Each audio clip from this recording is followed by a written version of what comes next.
Assalamualaikum warahmatullahi wabarakatuh. Perkenalkan, saya Larasati, calon guru penggerak angkatan 7 dari SMA Negeri 1 Tenjo, Kabupaten Bogor. Dalam video ini, saya akan melakukan demonstrasi kontekstual modul 1.4, yaitu mengenai praktik segitiga restitusi. Skenario 1. Sudah beberapa pertemuan, Dimas tidak masuk sekolah. Setelah dikunjungi oleh wali kelas, Dimas berangkat sekolah namun tidak setiap hari. Akibatnya, banyak materi pembelajaran yang tidak diikuti oleh Dimas. Salah satunya adalah mata pelajaran fisika. Saat Dimas hadir pada hari itu, Ibu Laras segera memanggilnya ke kantor. Waalaikumsalam, masuk nak.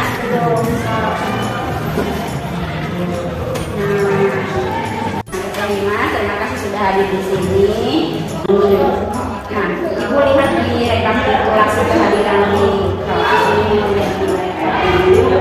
sudah banyak sekali Dimas Alfa.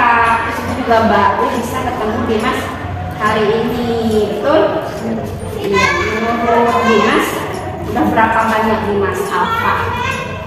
Ya kalau nggak salah dilihat di rekapan absensi ada 29. Itu semua mata pelajaran ya? Ya, enggak cuma fisika. Ya, di sini dia di fisika itu Ibu hitung ada 10 kali. Dan itu juga baru bisa ketemu Dimas hari ini. Menurut Dimas, alfa atau tidak hadir dalam keterangan itu hal yang benar atau sebuah hal yang benar atau sebuah hal yang salah? Salah. Tahu ya salah ya? Betul, itu sebuah kesalahan. Tapi kita tahu setiap orang yang pernah melakukan kesalahan jadi Mas ya. Itu juga pernah sering manusia. Tapi yang terpenting di sini itu kita mau belajar untuk memperbaiki diri. Setuju? Mas sudah setuju. Ibu pengen tahu nih, Dimas nggak pernah sekolah atau sering tidak sekolah atau apa? Itu kan ada alasannya. Ibu jadi pengen tahu alasan Dimas sering tidak sekolah. Kira-kira kenapa itu?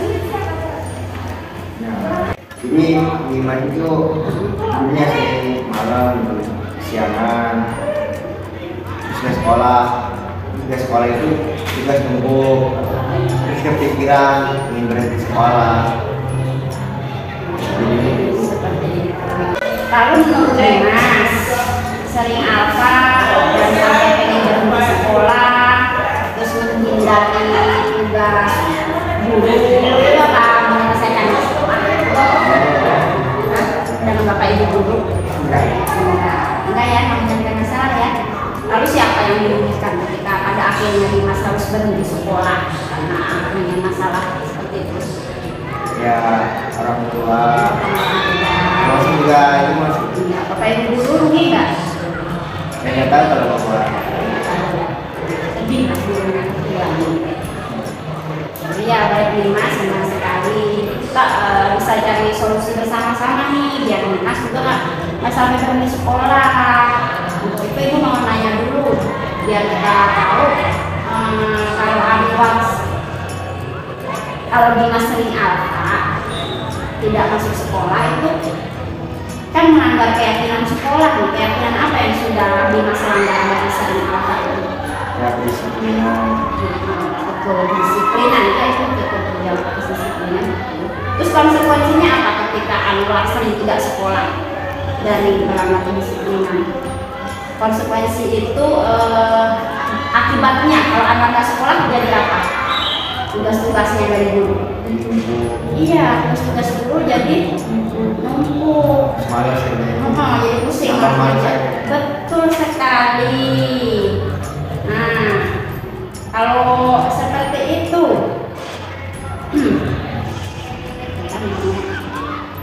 menurut Dimas, ada solusi lain yang menurut Dimas selain kan kata Dimas tadi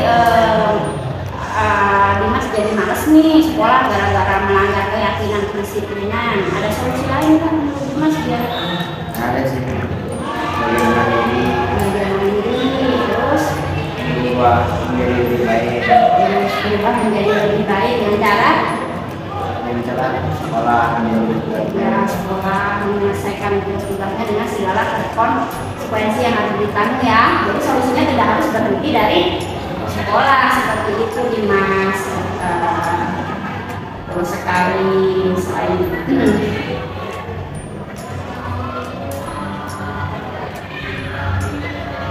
nah menurut Dimas, jadi di sini kalau Dimas bisa menyelesaikan tugas-tugas dari guru, kalau Dimas sudah bisa menjadi anak yang apa Dimas yang pegang ya menjadi seorang anak yang lebih baik lagi. tidak bertanggung jawab, harus bisa menyelesaikan tugas-tugas dari guru seperti itu. Betul sekali Dimas, karena itu sudah dapat solusi ya. Jadi solusi kita itu Dimas tidak usah pergi sekolah, caranya adalah dengan bertanggung jawab untuk menemui guru-guru, menyelesaikan tugas yang tertinggal dan berusaha untuk disiplin ketika nanti dapat kesempatan lagi, karena sekolah itu adalah tempat kita mencari ilmu.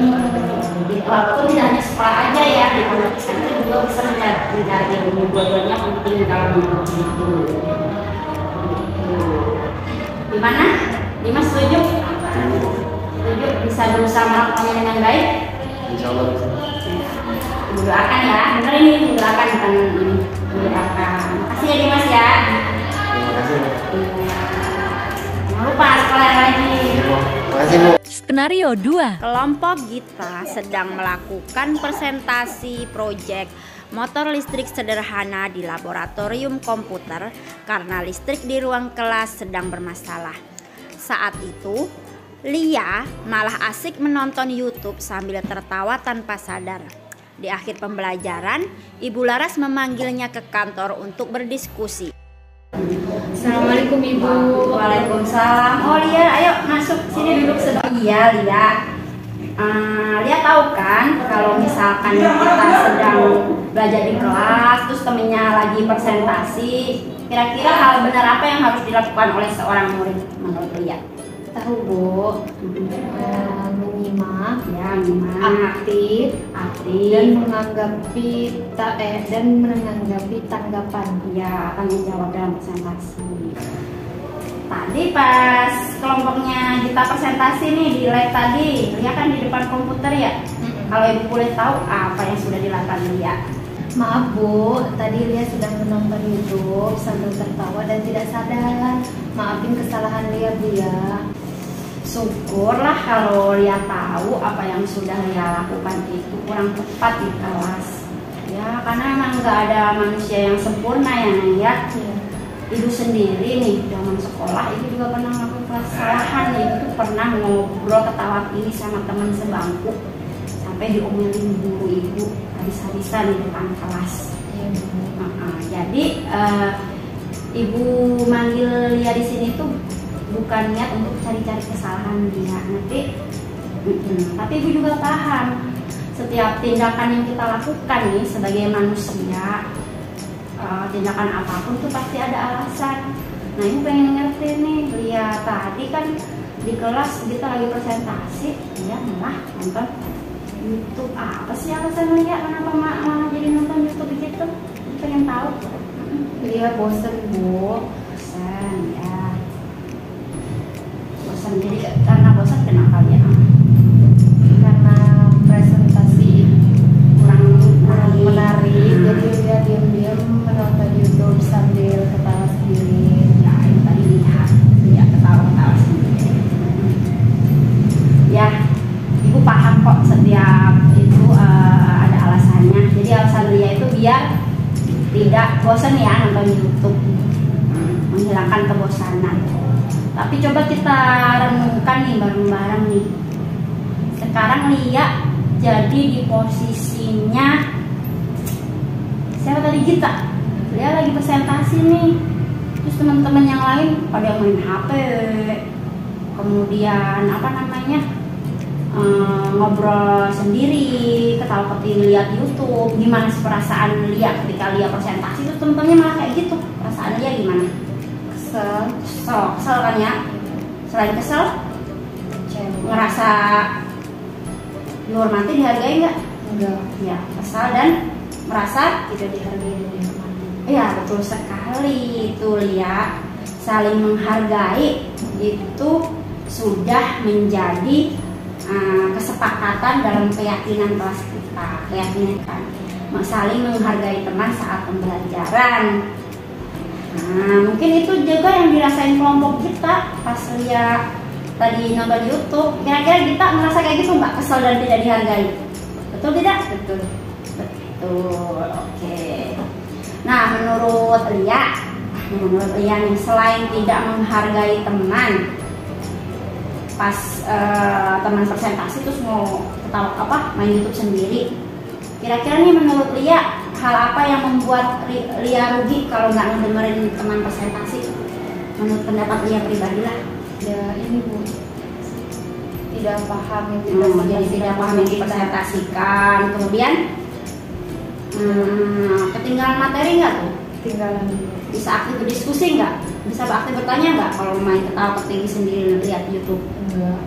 Nah, betul sekali itu Lia, seperti itu. Terus kalau kayak gitu, Lia kan berarti Lia nggak bisa ngikuti pelajaran. Siapa yang dirugikan kalau melakukan hal seperti itu dengan nonton YouTube? Iya, Lia sendiri ya.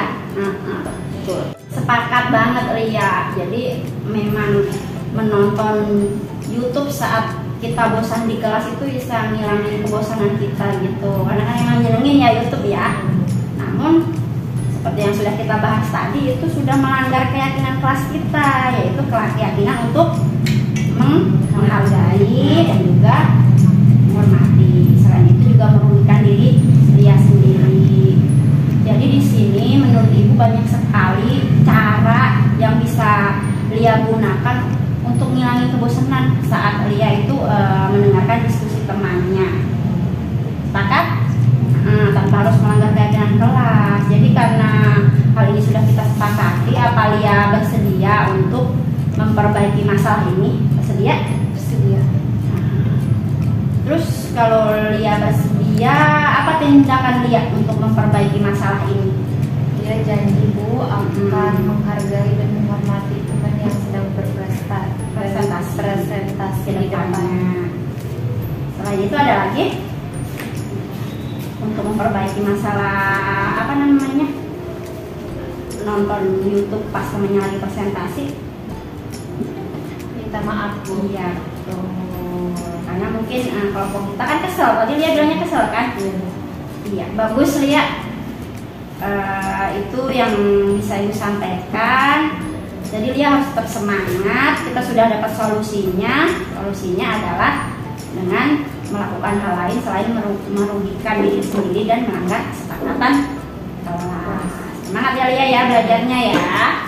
Terima kasih Bu atas diskusi ini. Oke, terima kasih kembali. Assalamualaikum. Waalaikumsalam Lia. Assalamualaikum warahmatullahi wabarakatuh. Perkenalkan, nama saya Nadalia. Setelah saya berdiskusi dengan Clara, saya merasa diperhatikan dan diarahkan untuk bertanggung jawab terhadap kesalahan yang saya lakukan. Diperhatikan seperti anaknya sendiri, merasa nyaman untuk bercerita.